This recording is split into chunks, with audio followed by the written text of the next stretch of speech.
Hey, welcome back to the channel. All right, this fight is a lot tougher than the first two, at least the first 2 weeks. And I'm still seeing a lot of line chats, Discord chats, YouTube chats, and Twitter talking about what are the best options? How can we get this down? So I did want to get this out. I think there are 4 things that you absolutely need to have down in order to get a nice, clean solo and be able to progress on to week 4 in the Summer of Pain.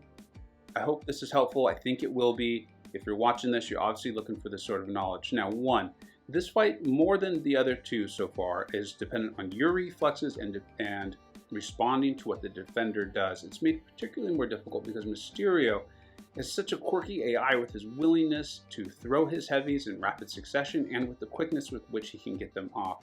So you've really got to be on the ball, be paying attention. 2, you need to stay aggressive. You need the AI to feel like it must throw its specials when you leave yourself open. You see, like right there, that's a great timing.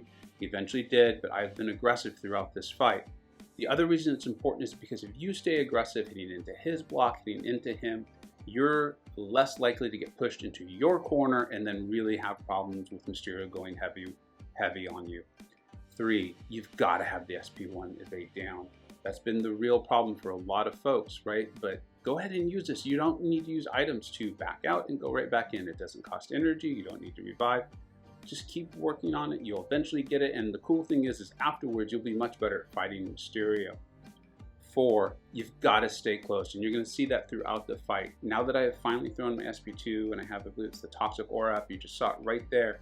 I did do the parry stun and I just stood next to him. Didn't even need to be blocking. If that's really going to be a problem for you, and it takes some time to get used to it, watch his parry stun timer. It's a debuff on his side. It's a little bit more tricky to find it because, as you can see, there's so many debuffs in this fight that sometimes there's 2 rows and it moves around. It's not always in the exact same spot.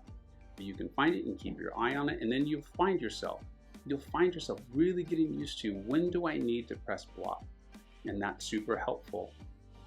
When he throws his SP1, I'm not saying you should hit into him with his damage reflex stage, but you're going to see it happen at least once in this fight where I choose to go ahead and do it. I don't hit him a bunch of times because he will reflect that, especially if I have the poisons up, and then that will start to, of course, decrease my health pool, which then lessens my ability to make any other mistakes in the fight. But if I need to do it to stay aggressive, if I need to do it to throw my SP1 to refresh my poisons, then go ahead and do it. Now, you might be thinking, I don't have, that's great, Vega. You have a 6-star rank 3 AS SIG like 85 Immortal Abomination. I have a 5-star. Well, you know, if you've got the SIG at a decent level, you've got it ranked up to rank 5, and this champion is very worthy of those resources, then you can do this same thing. I'm not running the recoil tree here at all. As you can see, there was no bleed on me. I'm not getting any recoil damage from throwing my specials. You can even use a boost, right? You can get this down. You can do this. Now, again, not everyone has Immortal Abomination, so I want to make this clear. Here are some other options that I have seen work out very, very well. The first one I'll point out, and it's a fun option, is Mysterio himself. Not surprisingly, my buddy DLL did a solo takedown with his rank 3 Mysterio. It's an excellent video that also breaks down the fight itself. I will link that in the description for those interested. And then Buddy Lee did a really nice solo as well with Dr. Voodoo. I actually really like the Dr. Voodoo option, and I tried it quite a bit myself. As a lot of Voodoo players will know, he has a short dash back, and with Mysterio's animation, it just was not working for me.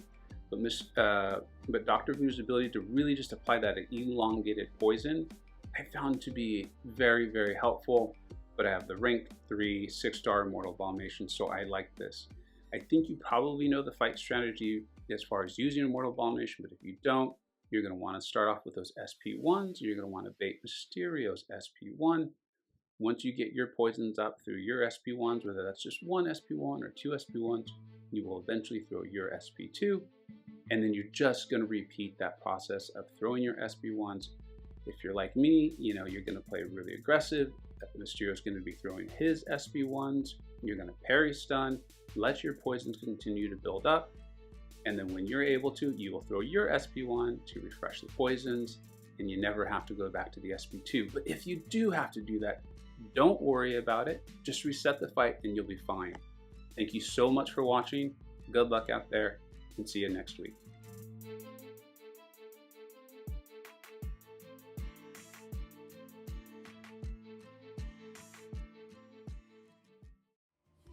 I hope you either learned something, were entertained, or even better, a little bit of both. Don't forget to like, subscribe. Thanks so much for watching. Take care.